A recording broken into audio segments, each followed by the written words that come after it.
Yeah, that's a very good question, Turpal. Yeah. So if you had to ask me, I believe that the bigger risk, I believe, for an organization is when you have an outsider with just enough credentials.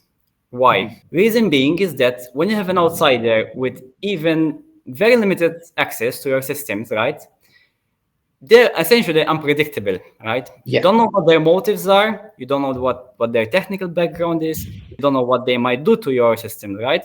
Essentially, if they're a seasoned technical expert, for example, a hacker, right? They will be able to move laterally to other systems. They will be able to perform privilege escalation, for example, if they find the necessary vulnerability, if they find any vulnerabilities on your system that they might exploit, right? And this will be devastating, I would say, for your organization. Having someone on your network who is an outsider, even with the smallest access, right? Obviously, if you don't have the safeguards in place, right?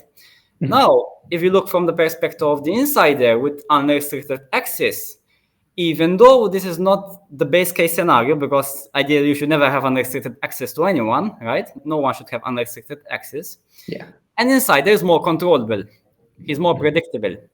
Yeah. There are certain safeguards in place that you can put to ensure that essentially you're limiting this access in the future, right? It is something you can actually do something about it, right? Yeah. You can do access control, you can do role-based access permissions, right? So yes, if I had to pick between one and another, I believe that I would rather have someone on a trusted insider on my network, which is a lower risk, right? And the outsider who has just enough credentials has the bigger risk in my case, right? That's in my opinion.